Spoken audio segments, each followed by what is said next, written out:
Las agujas del reloj marcan las 11 de la noche. Luces que se apagan, otras que se encienden tímidamente, el reposo en los hogares. Y aquí comienza una cita con la vida. Pablo Telechea, con su estilo único de debate, análisis y preguntas que van a lo profundo, te invita a Un café a medianoche. Dos micrófonos, dos cafés, una historia de vida y sentirás que estás aquí. Una cita con la vida.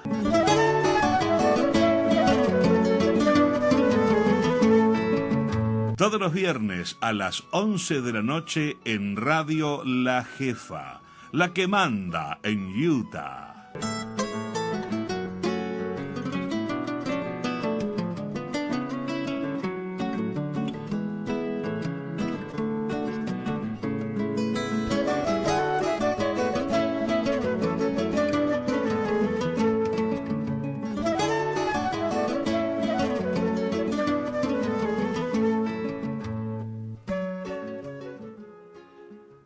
Amigos, bienvenidos otra vez más a su programa Café a Medianoche.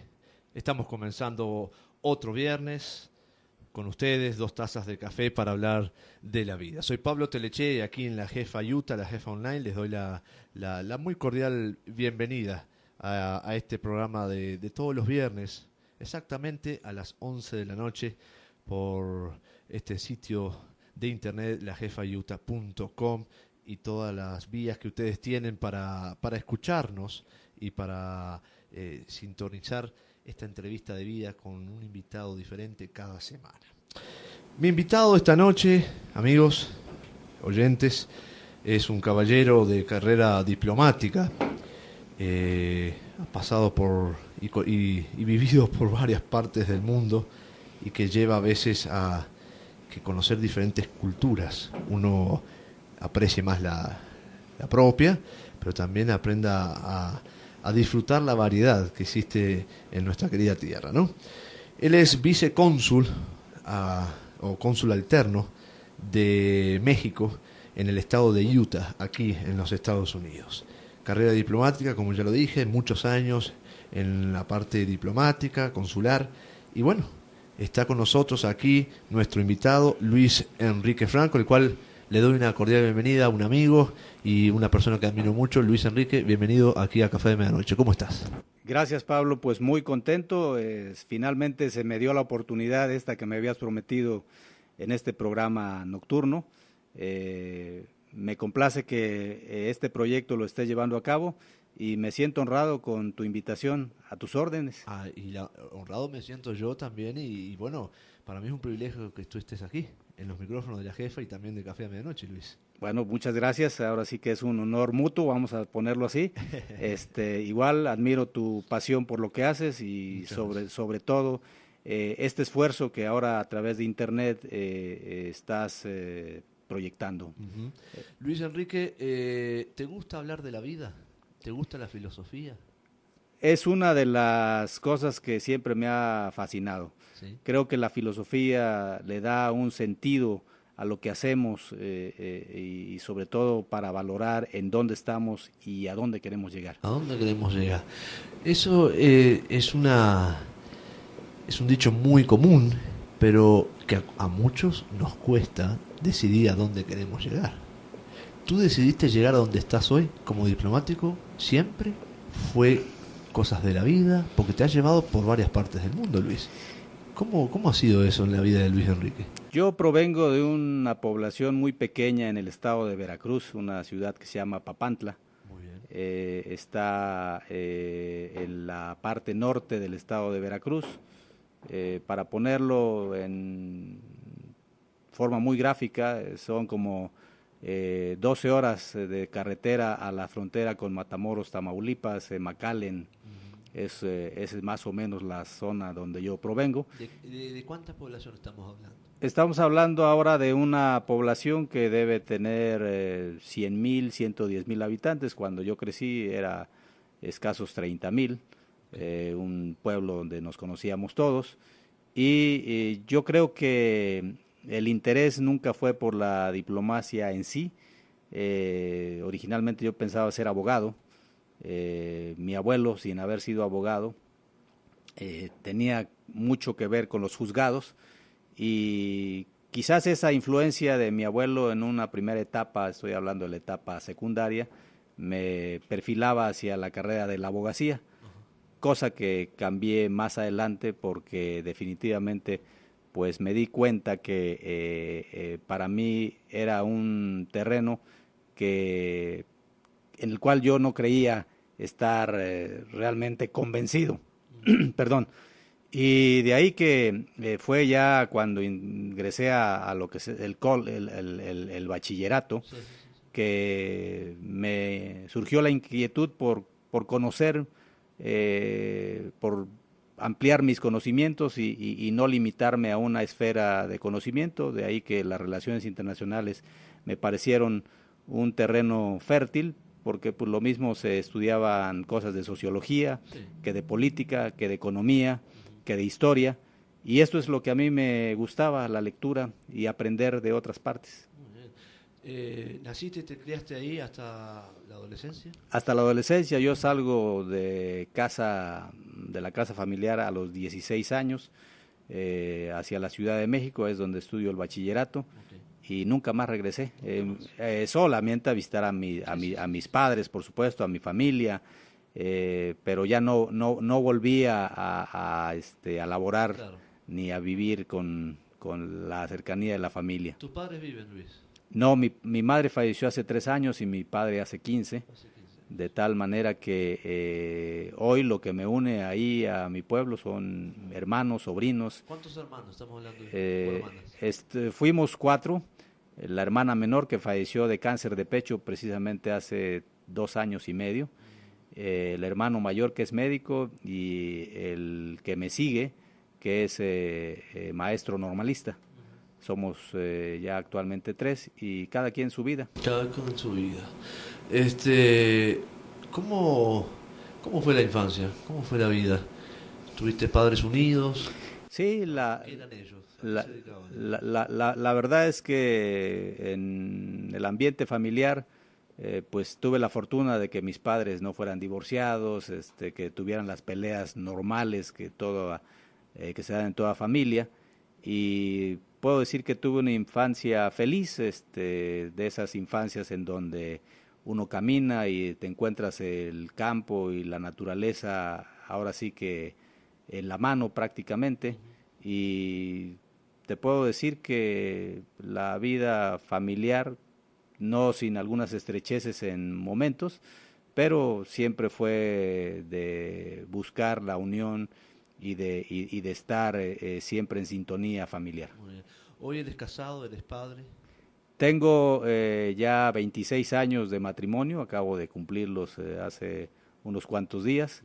Mi esposa es del mismo lugar que yo, somos de Papantla, Veracruz, y tenemos dos hijas, una que está aquí estudiando una carrera sobre mercadotecnia y moda, y otra menor que está en la escuela secundaria, que tiene 12 años. Yo sé que cuando uno se convierte en padre, uno quiere llevar su propio manual de instrucciones, ¿verdad? Y a veces uno quiere hacer su propia historia como padre, ¿no? Pero en estos 20 y tantos años que llevas como padre, ¿verdad?, de estas 2 hijas, ¿qué has aplicado que lo aprendiste de tus padres?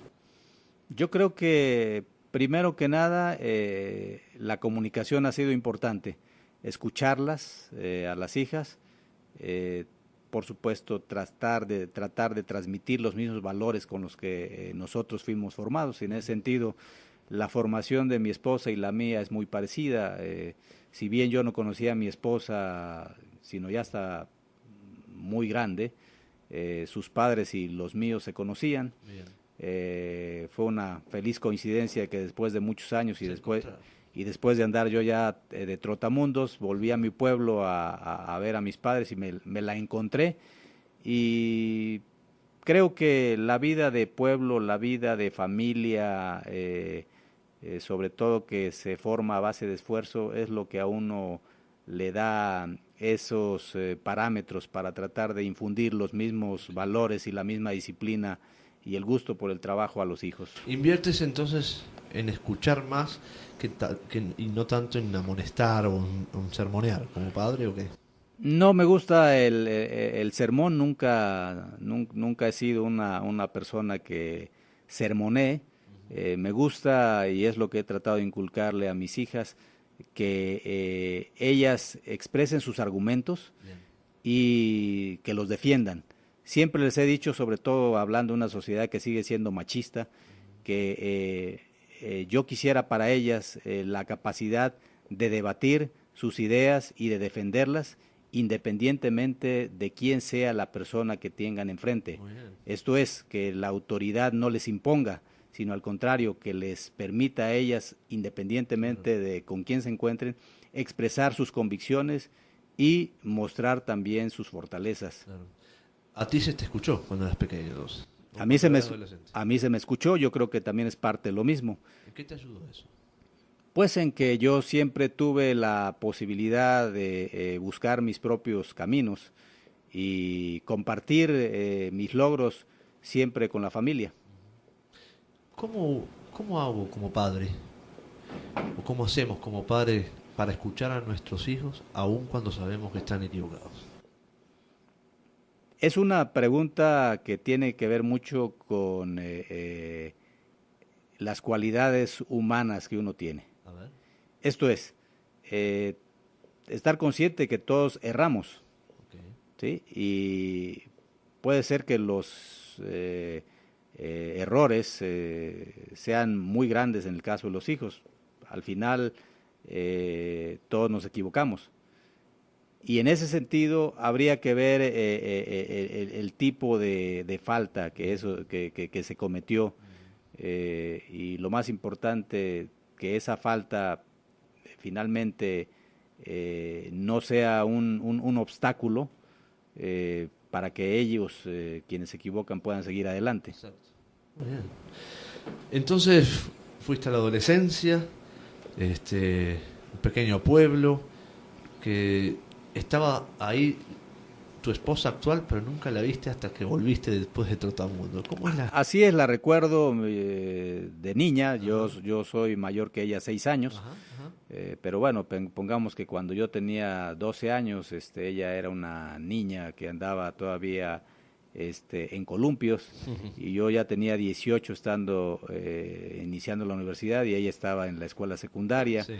Pero por hablar de este gap generacional de 6 años, yo puedo decir que pues no la vi crecer, y me encontré ya con una princesa formada. Increíble. Y fue la fortuna de mi vida. Increíble. Qué experiencia. A veces uno llega a encontrar lo que va a estar el resto de su vida con uno mismo, lo llega a encontrar al lado de uno, pensando que uno tiene que ir a buscar lejos las cosas. Así es, hay una anécdota muy curiosa. Cuando yo llego a mi pueblo, sí, después de estar comisionado en la Embajada de México en la India, ajá, llego a ver a mis papás, me encuentro al papá de la que sería mi esposa, claro, y lo primero que me dice, bueno, ya se casó. No, todavía no, sigo soltero. Pues venga, aquí hay unas nativas que lo están esperando. Materia prima de acá, del pueblo. Y bueno, como decimos, cayó más pronto el hablador que el cojo, porque nunca esperó que fuera su hija la que me fuera a elegir. Increíble, increíble. Así las cosas. Qué experiencia, ¿no? Sí. ¿Cuándo fue tu primer experiencia como consular o diplomática? Mira, mi primera experiencia, yo ingreso al Servicio Exterior Mexicano en 1982. Y en 1986 la propia Cancillería mexicana me envía a un curso de posgrado a Florencia, Italia. Okay. Dijéramos que no es la primera experiencia diplomática en una embajada o en un consulado, sino a un curso de especialización. Bien. Dijéramos que eso es mi primera experiencia ya como integrante del Servicio Exterior. Termina esa capacitación, regreso a México y casi inmediatamente me comisionan a Nueva Delhi, India, donde estuve 6 años de mi vida. 6 años. Ahí fuiste con tu esposa. ¿Sí? Ahí me fui soltero. Okay. Fue en esa estancia donde ya decidimos contraer matrimonio. De hecho, hoy parecería una locura, pero bueno, nuestro noviazgo fue epistolar.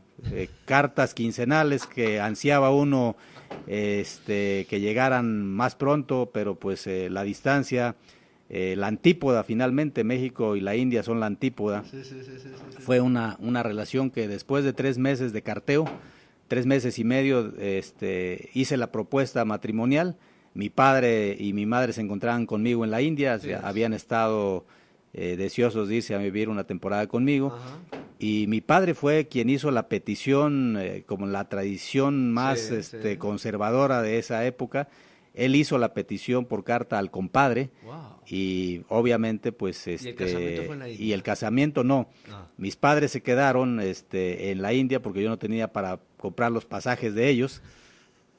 Y me fui yo solo a México y nos casamos en el pueblo, mi mujer y yo. Increíble.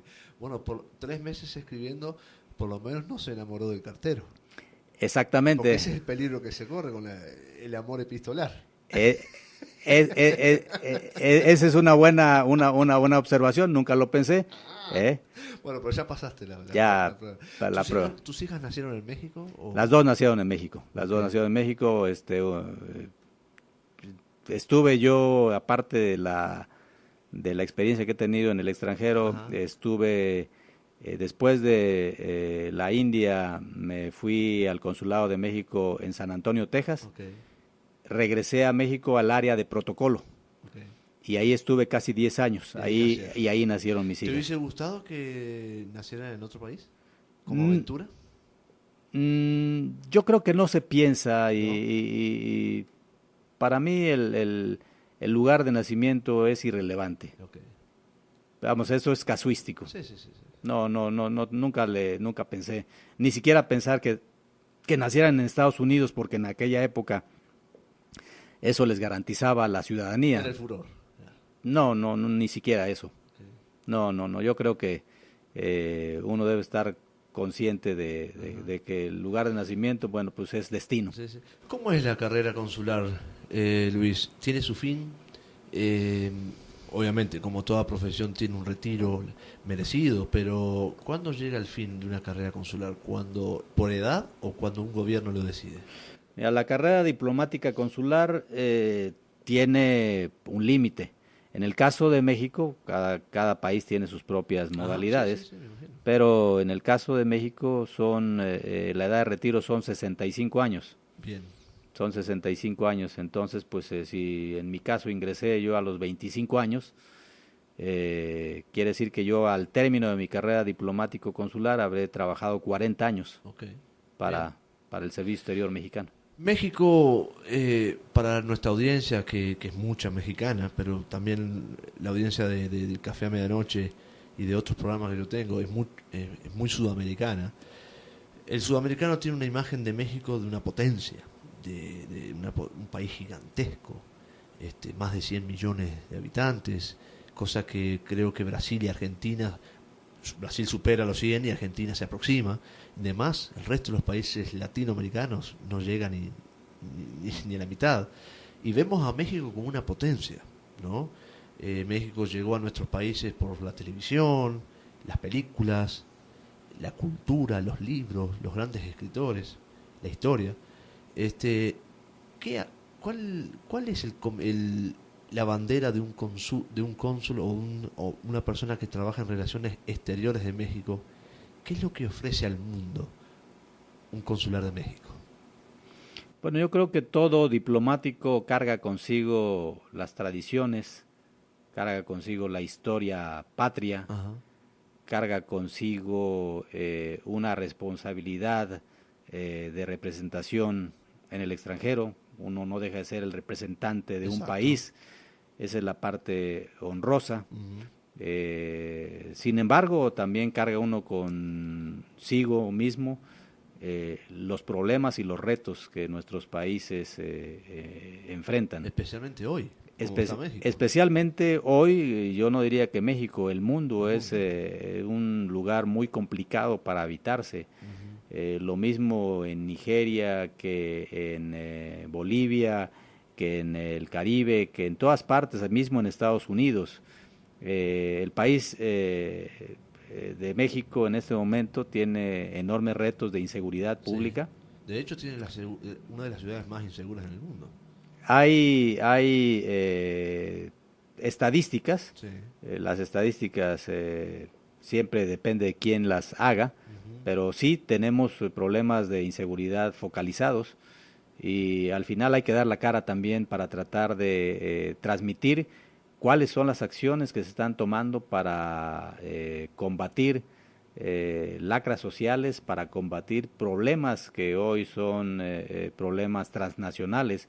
El narcotráfico no es un problema exclusivo de México, el tráfico de armas no es un problema exclusivo de México, las adicciones no es un problema exclusivo de México, los embarazos juveniles no son un problema exclusivo de México, y así puedo irme enumerando problemáticas que atañen al mundo por igual. ¿Y cómo en estos 20 y tantos años de carrera que tienes en diferentes países, siempre con la bandera de México, respetando, pero representando también, cómo yo sé que has visto los cambios?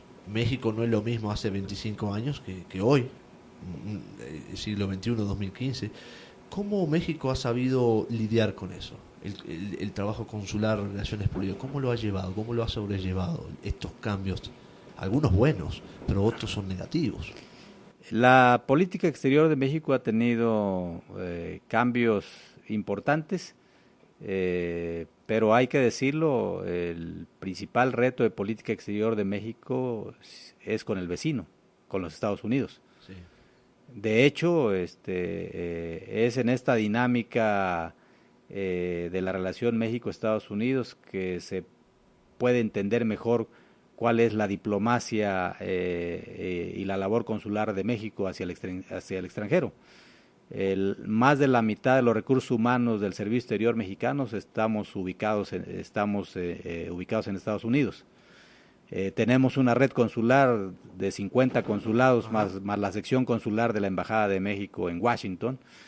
Y si ponemos el número de embajadas de México alrededor del mundo, bueno, pues estamos hablando de un número similar al de los consulados y la presencia de México en América del Norte, porque también voy a hablar de Canadá, que es también la relación NAFTA o la relación Telecán, Tratado de Libre Comercio de América del Norte.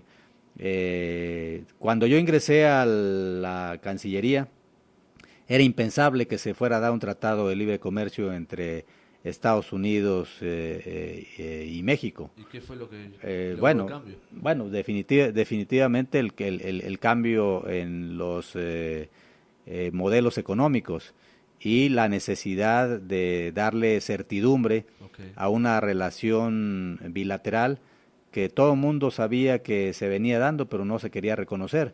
Y fue el liderazgo de un grupo de mexicanos liderados en esa época por un presidente, no voy a decir nombres, pero estoy hablando de los 90s, que vio la oportunidad de plantear un tratado de libre comercio con los Estados Unidos y se concretó, de tal manera que después de cumplidos 20 años de tratado de libre comercio entre México, Estados Unidos y Canadá, los beneficios han sido muchos, pero desafortunadamente todo beneficio en una relación tan compleja no está exenta de problemas y de cosas negativas. Hay quien dice que parte de la dinámica que se vive con el crimen transnacional en México y el crimen de narcotráfico tiene que ver también con la apertura de las fronteras. Sí. En estas últimas décadas, históricamente, Estados Unidos y México ¿están viviendo hoy la mejor relación que se puede tener o ha habido mejores o se puede mejorar la relación política entre México y Estados Unidos? Me parece que la relación actual es muy buena. Es muy buena. Es muy buena por varios motivos. Primero que nada, se llegó a un acuerdo en donde un tema no iba a contaminar el resto de la relación tan compleja que hay entre México y Estados Unidos. Hoy por hoy, cuando se dan problemas que son constantes, permanentes, esos temas se aíslan y se atacan por separado, sin menosprecio o menoscabo de los otros temas tan importantes que hay en la relación bilateral. Hay cualquier cantidad de mecanismos de coordinación fronterizos, transfronterizos, de cooperación, que yo diría que ponen la relación México-Estados Unidos como una relación ejemplar, una relación entre la potencia hegemónica indisputable que son los Estados Unidos, con un país en vías de desarrollo, con un país que ha cambiado y en donde la asimetría, esta disparidad de desarrollo económico, no ha sido impedimento para que se sigan avanzando. Okay. Yendo a eso, ¿por qué tanta disparidad en potencia, siendo que son vecinos y siendo que tienen, tal vez, comparten muchos mismos recursos? ¿Por qué tanta disparidad entre un México y un Estados Unidos? Por ejemplo, México tiene una pobreza récord, aunque tiene el hombre más millonario del mundo, o el segundo hombre más rico del mundo. Uh-huh.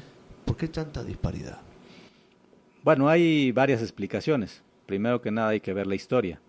Definitivamente los fundadores originales de las 13 colonias que después se convirtieron en los Estados Unidos de América, el tipo de tradiciones, la religión misma, fueron factores que les dieron otra mentalidad. Okay.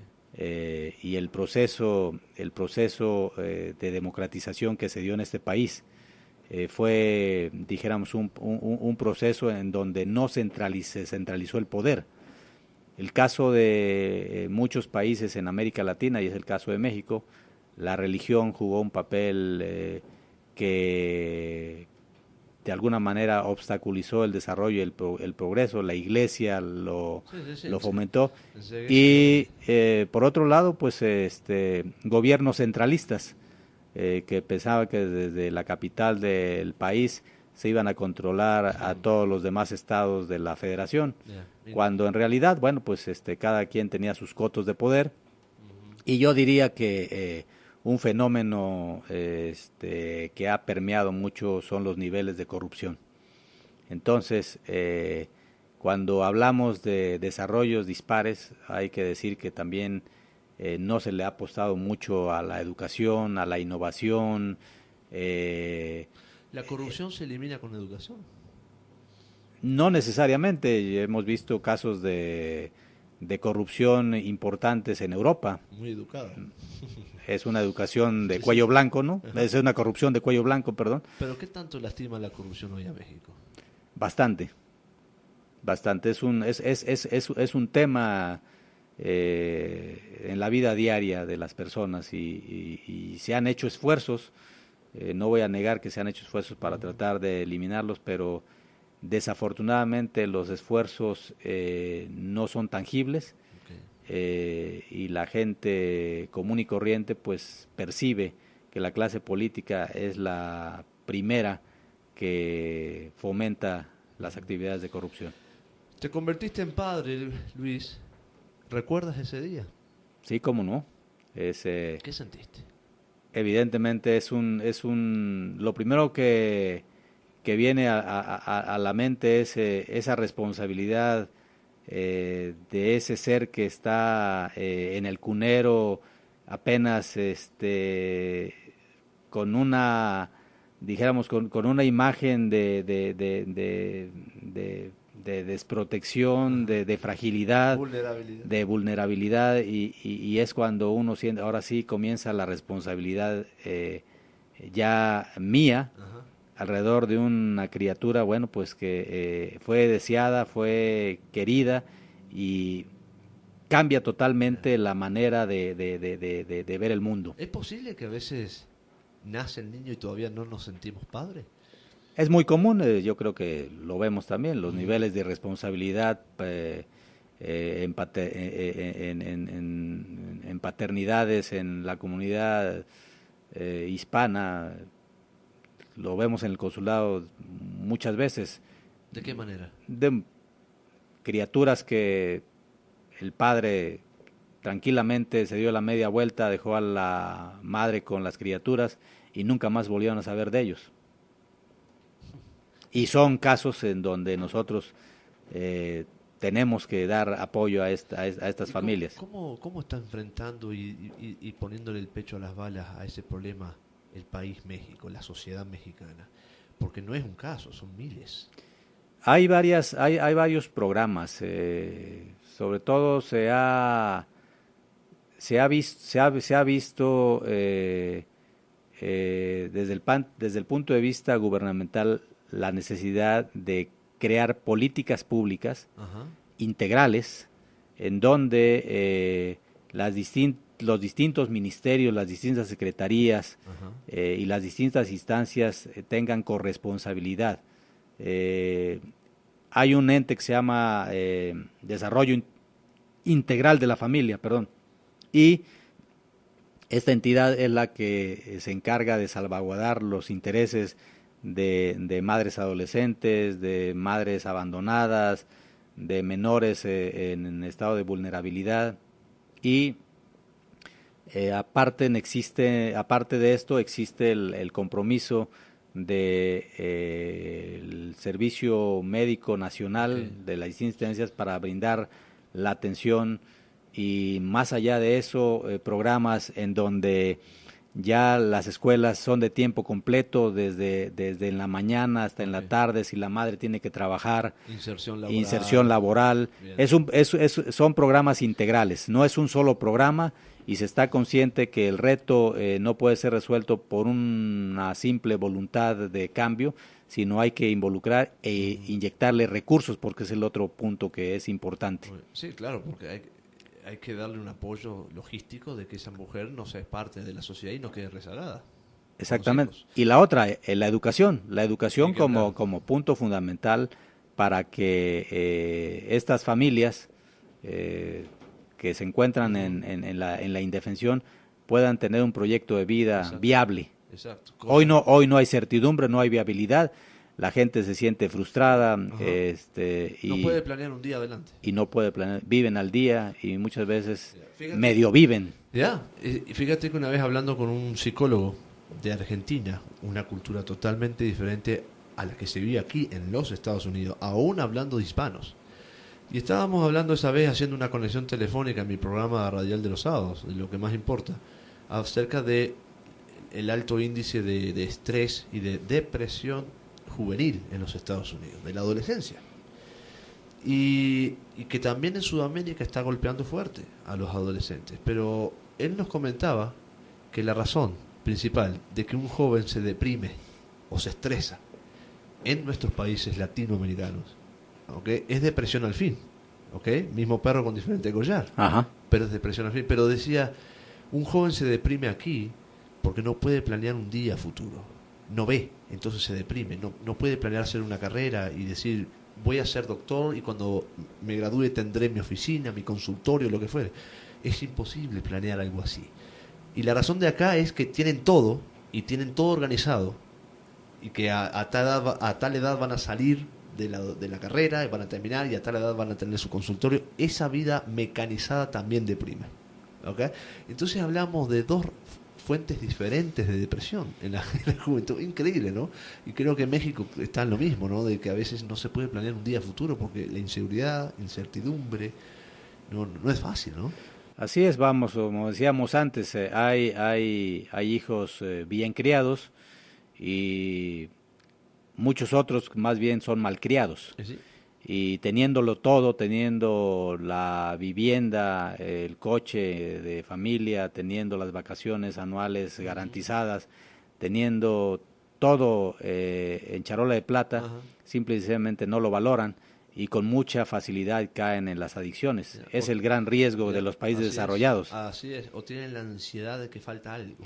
Mientras la diferencia sería que mientras aquí es por curiosidad, o por esa misma malcrianza que caen en las adicciones, en nuestros países son orillados por la misma marginación y por las propias bandas de narcotraficantes al consumo y a caer enganchados Sí. en problemáticas que no necesariamente tienen que ver con esa posibilidad de tener la vida resuelta. No, la vida para quienes viven al día y buscan subsistir no es la misma de los países desarrollados. Enfrentamos exactamente las mismas problemáticas, pero insisto, en la medida en que las políticas públicas no tengan en cuenta lo importante que es la relación entre iguales, en esta medida va a seguir el bullying, va a seguir la marginación social y algo que es muy grave y lo vemos, ese resentimiento social que a ningún lado nos lleva. Es cierto eso, es cierto. Luis Enrique, si hablamos de libro, ¿qué libro recomendaría Luis Enrique? ¿Qué libro te ha cambiado la vida? O libros. Puede ser uno, puede ser varios. ¿O cuál estás leyendo?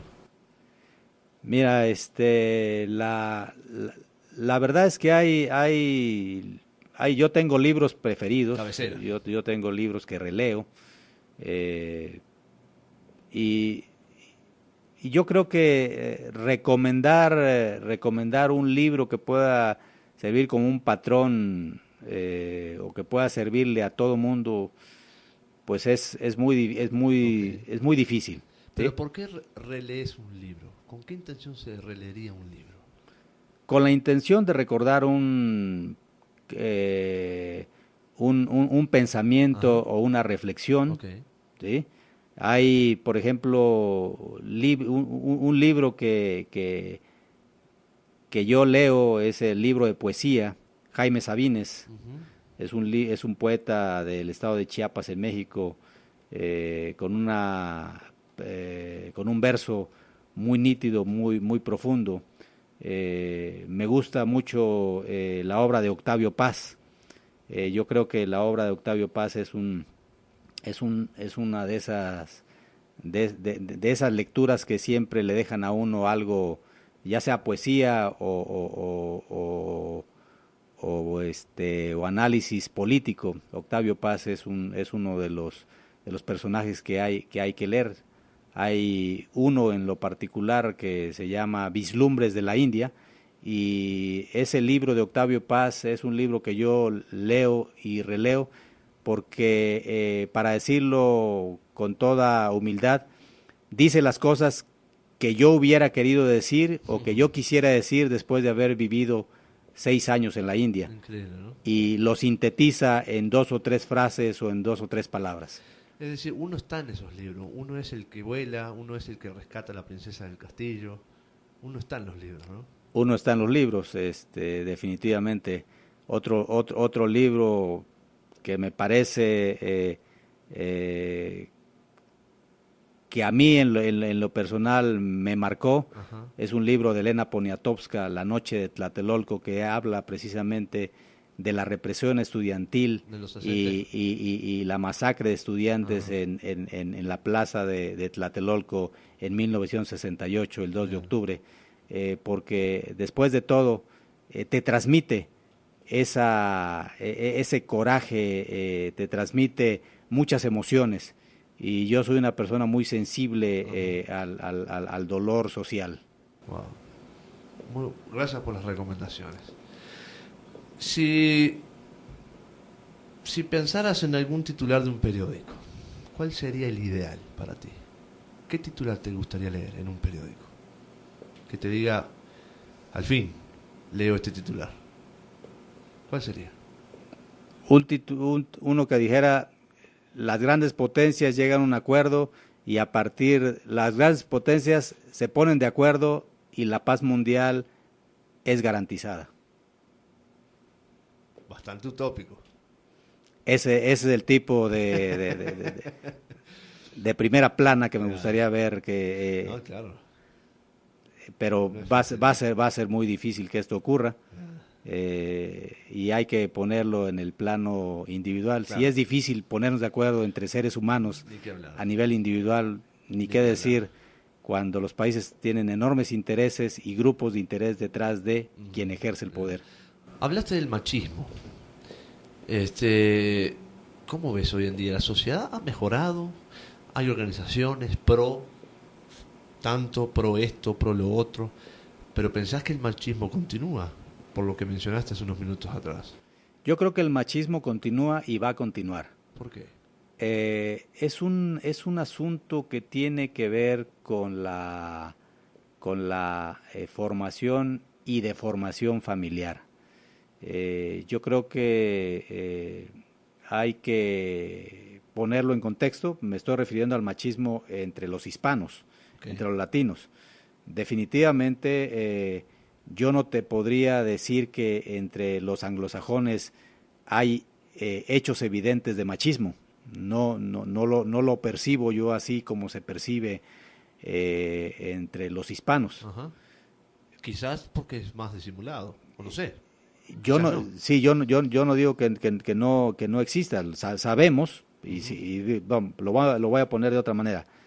Sabemos que sí hay un machismo porque cuando uno ve el número de mujeres ejecutivas en Estados Unidos, sigue siendo un porcentaje minoritario en relación a los varones. Y ni que hablar cuando se les paga. Y ni hablar cuando se les paga, y te habla ahí de un machismo sutil. Exacto. Muy disimulado, muy sutil. Pero tú dices que en el mundo hispano... En el mundo hispano... Es más visible. En el mundo hispano... yo lo veo con la comunidad. Todavía la hermanita es la responsable de lavarle la ropa a los hermanitos, de cuidarlos. Es en la mujer en quien se siguen delegando las responsabilidades en una familia. Es contradictorio al mismo tiempo porque es la mujer la que educa a los hijos. Sí. Pero al mismo tiempo se justifica que el padre se emborrache. Se justifica que el padre tenga una aventura amorosa, y si no se justifica, al menos se tolera. ¿Entonces el machismo se educa o se aprende?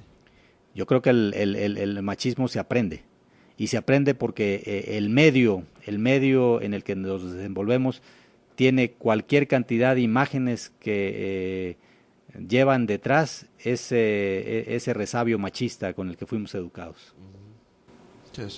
Interesante lo que estás diciendo, Luis, porque es una lucha constante hoy.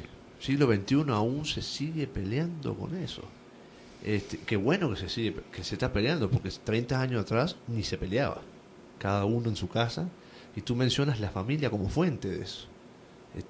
Interesante lo que estás diciendo. Sí, pero estamos hablando de hoy en una mayor proporción de familias disfuncionales.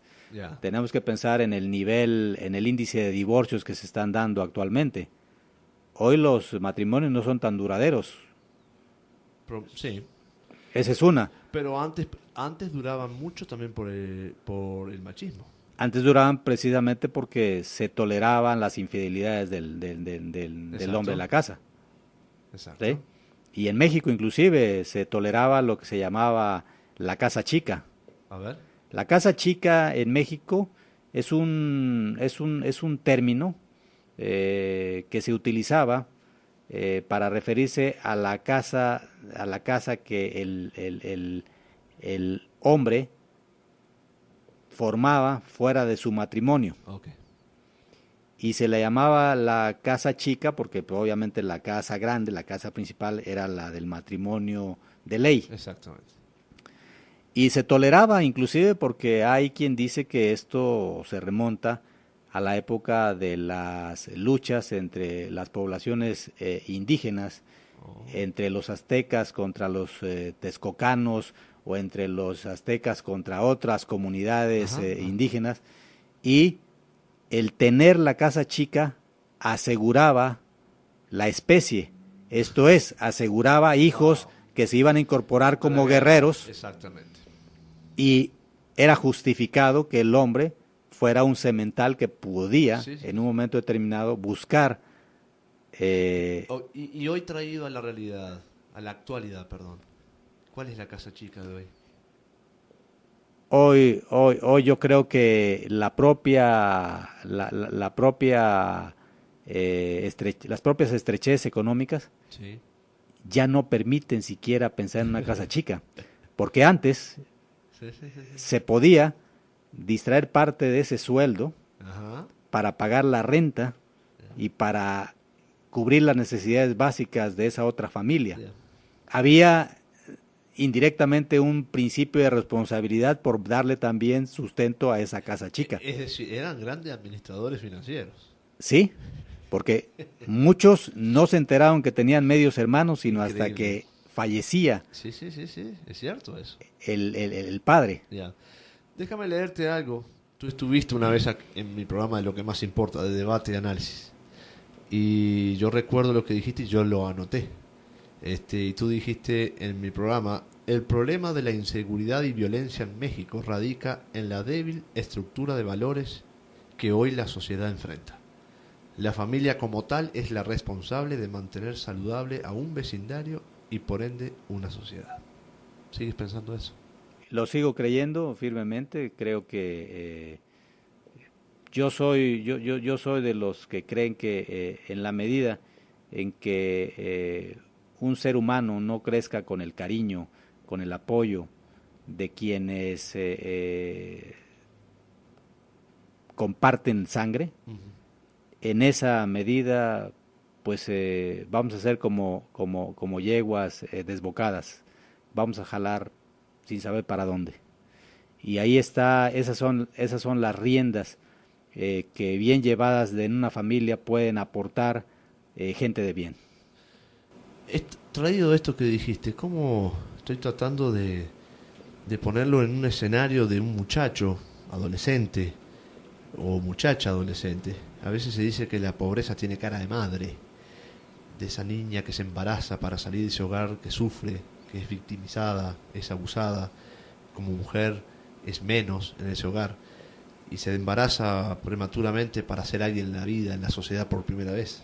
Por eso continúa su pobreza, porque catapulta pobreza mínimo por 10 años en futuro, porque no va a estudiar, abandona, y puede sumársele que también el padre de esa criatura también desaparezca, ¿no? ¿Cómo podemos aplicar esto que dijiste en una sociedad donde muchachos de 10, 12 años, la mejor opción que tienen de futuro es involucrarse en un narcotráfico? Vuelvo a lo mismo ¿Me ¿Me entendés el planteo? De ¿dónde están los padres? ¿Dónde está la escuela? ¿Dónde está un sistema que apoya a este niño? No sé. Ese es el debate. ¿Quién debe ser responsable de la educación? ¿Los padres o el Estado? Bien. Yo creo que hay una corresponsabilidad y la corresponsabilidad tiene que estar en función de las oportunidades laborales que se brinde al padre de ese joven o de esa joven, Okay. y que les permitan garantizar un sustento y un desarrollo económico que tenga una implicación directa sobre el crecimiento y formación de esas criaturas. Ajá. Y al mismo tiempo el Estado garantizando los recursos para que la educación que reciba sea una educación de calidad, que les haga darse cuenta de lo importante que es la superación personal. Esto es haciendo que ellos se sientan imbuidos de un espíritu positivo de superación. ¿Qué sucede? Que la disfuncionalidad de una familia comienza cuando el propio Estado no es capaz de dar salarios dignos y se tiene que involucrar el hombre y la mujer al mercado de trabajo y son explotados y son jornadas extenuantes que cuando llegan a casa lo menos que quieren es lidiar siquiera con La tarea, la tarea de la escuela Bien. y con los problemas de sus criaturas. Entonces, si bien dijiste, el Estado a veces, si bien no está para dar amor, pero sí puede estar para crear un escenario donde ese amor pueda sentirse. Así es, pero definitivamente en este caso el amor indirectamente tiene que entrar a través de bolsillos Exacto. bien repletos o lo suficientemente repletos como para garantizar un hogar digno, para garantizar una educación digna y para garantizar también algo que es importante y que luego se nos olvida, esa convivencia familiar. Exacto. De irte al jardín, de irte al bosque, de irte a una plaza pública, a irte a comer un helado, y no necesitas gastar la fortuna para tener esa calidad de vida y con un tiempo muy, muy bien enfocado a lo que es la transmisión de valores y sobre todo a la construcción de sueños que en un momento determinado puedan cristalizarse. Muy bien. Me gusta eso. A veces, y eso no es materialismo, no hay que confundir, ¿no? Y el hecho también de que a veces uno es fácil, como decías tú, buscar culpables, buscar alguien que apague esa llama de fuego que uno tiene de bronca, de enojo, de coraje, como dicen ustedes, y uno sale a buscar culpables, ¿no? Mencionaste al principio del programa, Luis, bueno, que la muerte ha estado muy, muy cerca. Siempre ya perdiste a tu padre, la naturaleza misma, pero también a tu hermana, joven. ¿Le tenés miedo a la muerte? ¿Tú? Yo creo que, y aquí voy a referirme a algo de la cultura del mexicano, el jugar con la muerte. Nosotros la ceremonia de Día de Muertos, por ejemplo, las calaveras y las calacas, que son parte de la cultura popular, ponen al mexicano como una persona que no le teme a la muerte. Yo te puedo decir que para mí no es que no le tema a la muerte, yo le tengo respeto. Okay. ¿Sí? En algún momento tendremos que enfrentarla, estar con ella. No le temo, tampoco me considero una persona que se sienta invencible. Ajá. Y simple y sencillamente para mí la única manera de no pensar la muerte es tratar de vivir plenamente. Muy bien. La vida. Hay que vivir para disfrutar la muerte. Y ya cuando llegue, bueno, pues habrá uno sentido que vivió uno intensamente. ¿Ya? Alguien escribió lo siguiente: aquellos que viven la vida plena, la muerte se les hace dulce. Pues es una frase que encierra mucho de lo que yo pienso. Ya, muy bien. ¿Crees en Dios, Luis? Sí, creo en un Dios. Sí. ¿Sos de rezar, de orar? No. ¿Y cuándo te acuerdas más de Dios? ¿En las buenas o en las malas? Yo creo que en las buenas. ¿Sí? Normalmente, por naturaleza, cuando uno está en situaciones difíciles, cuando uno tiende a acordarse de los amigos, ¿no es cierto? Uh-huh. Pero los amigos están ahí, y si hay un Dios, sabemos que es un Dios que es amigo. Okay. Pero no siempre hay gente que se acuerda de Dios cuando le va bien, pero cuando le va mal, lo condena y se enoja con él. Es fácil condenar. Yo no soy de los que condena. Sí. No. Yo creo que uno debe ser responsable de los propios actos. A veces hay situaciones. Yo he tenido la suerte de no enfrentar situaciones extremas. Okay. O si las he enfrentado, he estado a punto en un accidente automovilístico de chocar. No he chocado, no he tenido problemas, pero lo que quiero decir es que cuando uno está en apuros, en problemas, sí, yo creo que uno debe buscar la explicación racional. Yo en ese sentido soy más racional que visceral. Bien. No, muy bien. En estos años yo sé que la paternidad no termina nunca. Tus hijas tendrán 40, 50, y si tú estás vivo, seguirás siendo padre de ellas. Y tal vez el nivel de influencia puede ser variable al comparado con ahora. Pero en estos años que has sido padre, Luis, y compartido con tu esposa esta paternidad o maternidad, ¿qué es, en tu opinión, lo que más le has dado a ellos? Lo que más has hecho mejor como padre. Yo creo que uno nunca siente que es suficiente. Pero se puede reconocer las virtudes, ¿no? ¿O no? Yo te podría decir que para mí el hecho de que, y esa es una cuestión de un privilegio asociado con mi oficio Bien. diplomático, es la posibilidad de que ellas hayan vivido en distintos lugares, hayan tenido la fortuna de conocer otras culturas, Okay. de convivir con compañeros en su escuela de otras culturas, con otros idiomas, y en todo eso hacerles sentir a ellas el valor de su propio país, de sus propias raíces. De sus propios olores, de sus propias comidas, idioma. Dijéramos que en ese sentido les he procurado hacer saber que somos afortunados y que aprovechen su estancia y esto les permite a ellas seguir siendo inquisitivas, seguir buscando su propio destino. ¿Ese podría ser un mismo consejo para el mexicano que vive en los Estados Unidos también? Que valore su cultura, que aproveche y que sepa quién es. Yo creo que el mexicano lo valora. ¿Sí? Yo creo que lo valora.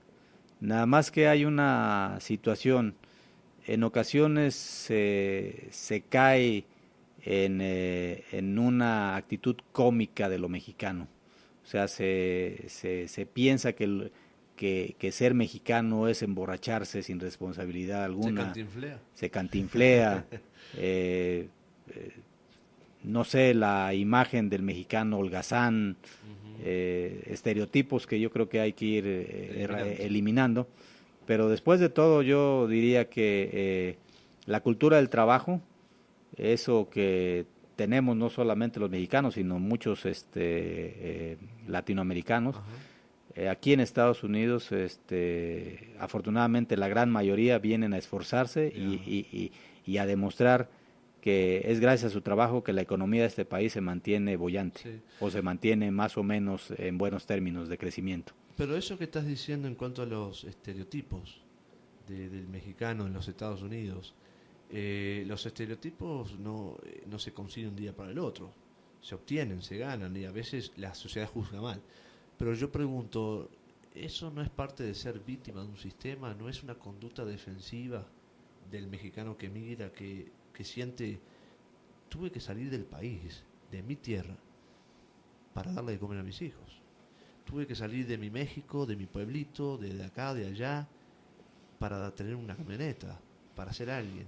Yo me merezco hacer tal cosa, yo merezco hacer lo otro. Pregunto, ¿no es una conducta defensiva en forma de decir, merezco hacer esto, aunque me lo estereotipen? ¿Me explico? Sí, sí, yo no es excusa, en ese sentido comparto tu reflexión e iría un poco más allá. A ver. Hay estereotipos alrededor del mexicano.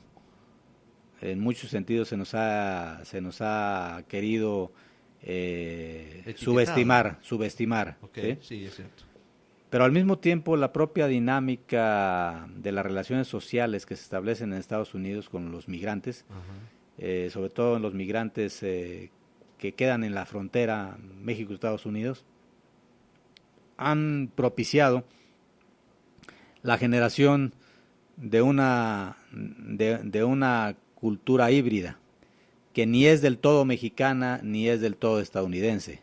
Como Facundo Cabral, no soy de aquí ni soy de allá. Y son también personas que tienen en esos estereotipos de mexicano el orgullo, pero al mismo tiempo el rechazo por aquel país que no les dio las oportunidades. Exacto. Y que los echó, los expulsó porque el sistema no les permitía, no los favoreció, crecer en su propio territorio.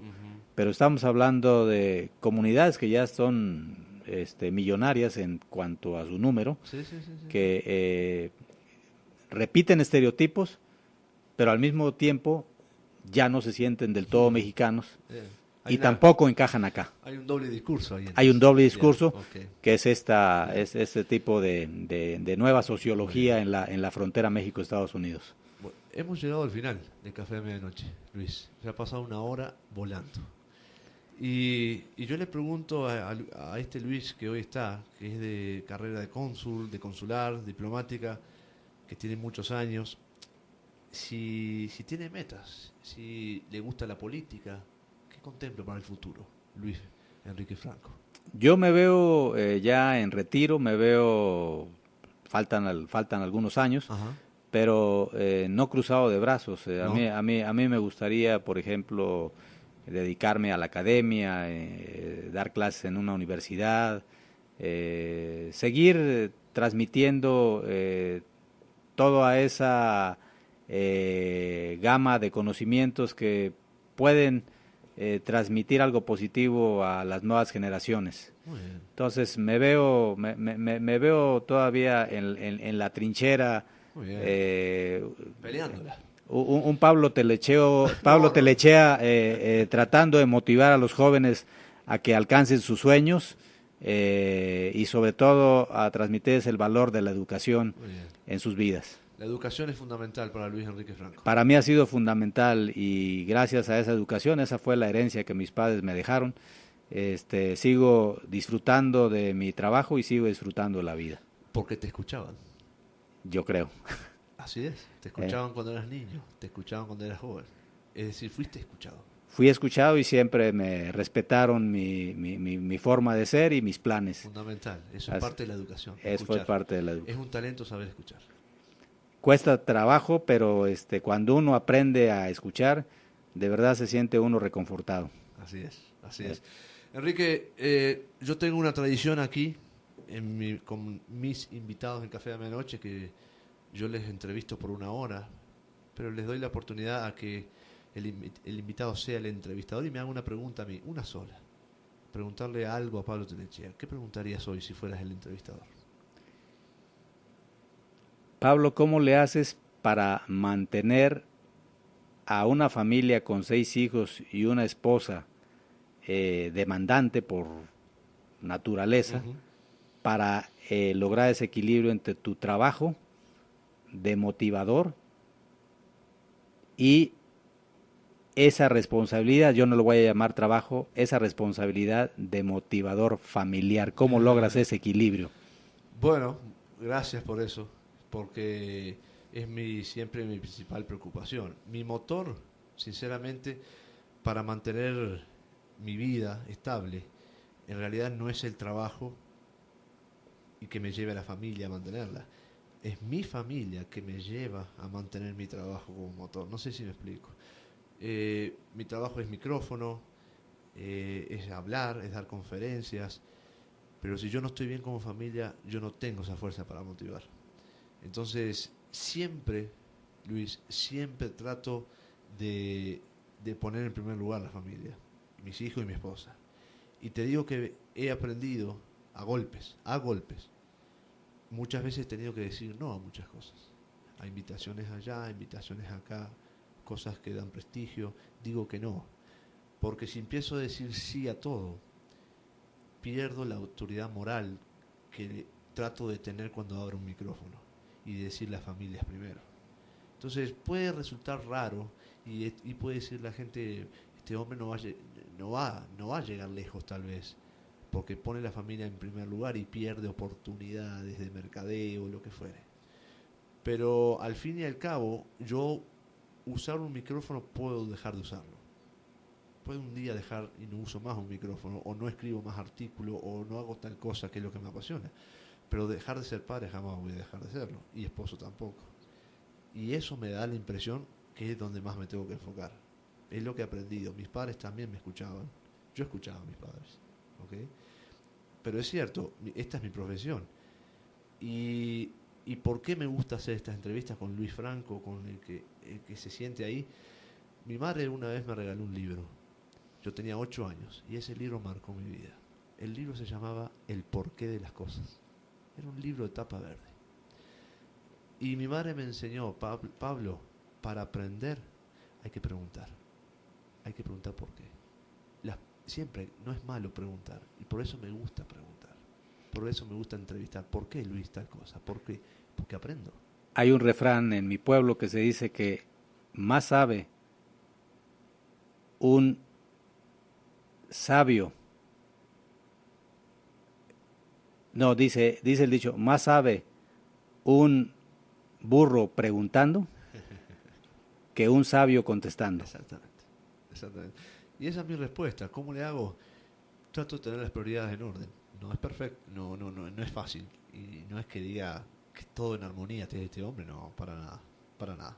No, tengo muchos recovecos que solucionar y que llegar todavía. Igual que yo, como padre uno nunca termina de aprender, está uno en el empeño. Y creo que la mejor manera de concluir este programa es que alrededor de el éxito o del encumbramiento de una persona está ese apoyo que le dan a uno esas personas que lo rodean. Así es. Incondicionalmente. Así es. Tu esposa, tus hijas, mis hijos, mi esposa. Eso es lo que más nos da la impresión de que... O amigos o amigas muy entrañables. Obviamente. Muy entrañables, por Luis Enrique Franco, gracias por estar aquí en Café Medianoche. Gracias, Pablo, y bueno, muy rico el café, creo que era colombiano. Bueno, muchísimas gracias. Luis, un placer tenerte aquí en los micrófonos de La Jefa y de Café Medianoche. Gracias, hasta la próxima. Un placer. Pablo. Nos despedimos, amigos, hasta el próximo viernes.